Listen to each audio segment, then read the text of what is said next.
Hi అండి, welcome to my channel. ఈరోజు మనం అన్నంలో, చపాతీలో, వెజిటేబుల్ బిర్యానీలో కూడా చాలా రుచిగా ఉంటే సింపుల్ అండ్ టేస్టీ బంగాళదుంపల కుర్మా చేసుకుందామండి. చాలా సింపుల్గా చేసుకోవచ్చు, ఈజీగా అయిపోతుంది. దీనికి బంగాళదుంపల్ని శుభ్రంగా కడిగేసి ఒక కుక్కర్లో వేసి బంగాళదుంపలు మునిగే వరకు నీళ్లు పోసి మూత పెట్టేసి 3 విజిల్స్ వచ్చే వరకు ఉడకనివ్వండి.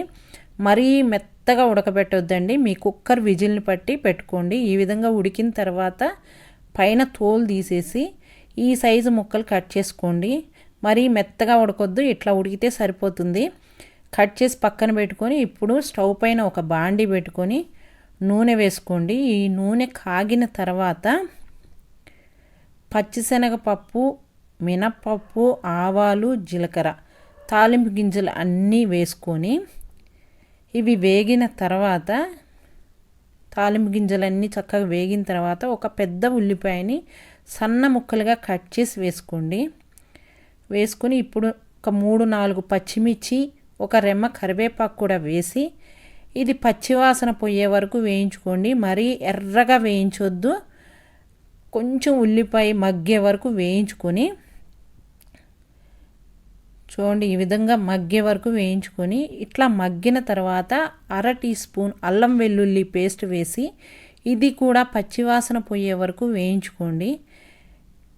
అల్లం వెల్లుల్లి కూడా వేగిన తర్వాత 1/4 టీ స్పూన్ పసుపు వేసి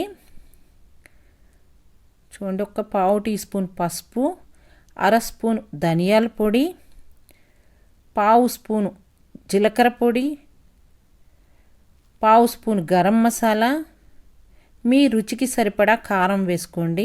మీ కారాన్ని మీరు తినగలిగినంత కారం వేసుకోండి.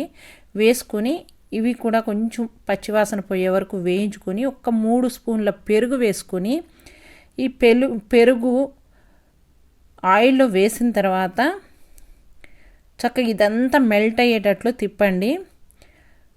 తిప్పేసి ఇట్లా వాటర్ లాగా లిక్విడ్గా అయిపోయి ఇది ఉడికిన తర్వాత ఆయిల్ అంతా ఇట్లా సైడ్కి వస్తుందండి. ఇట్లా సైడ్కి వచ్చే వరకు ఉడకనివ్వండి.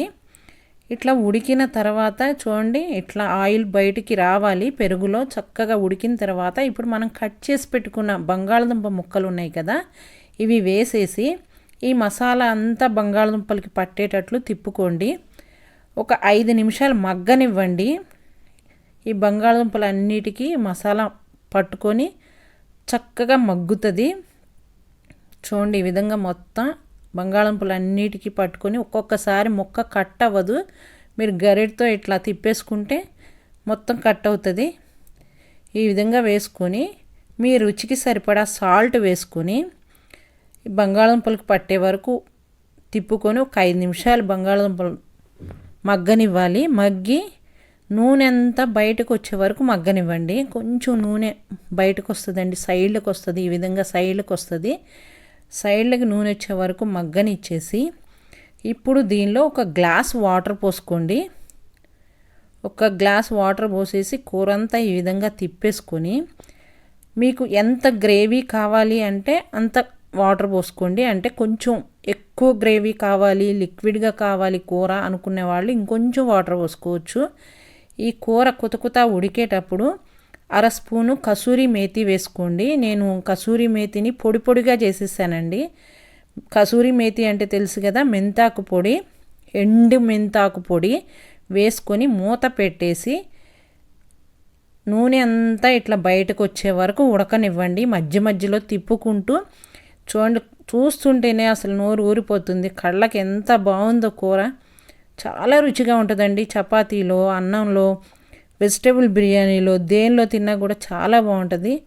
మీకు ఎంత గ్రేవీ కావాలో అంతవరకు ఉంచుకొని లాస్ట్లో కొంచెం కొత్తిమీర చల్లేసి ఒక్కసారి తిప్పుకొని స్టవ్ ఆఫ్ చేసేసి సర్వ్ చేసుకొని తింటే చాలా బాగుంటుందండి.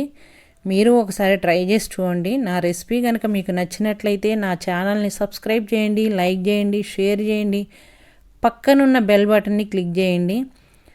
చూడండి, కూర అసలు చూస్తుంటేనే నోరు ఊరిపోతుంది. చాలా బాగుంటుందండి. చపాతీలోకి అయితే ఇంకా చెప్పక్కర్లేదు, అంత బాగుంటుందండి.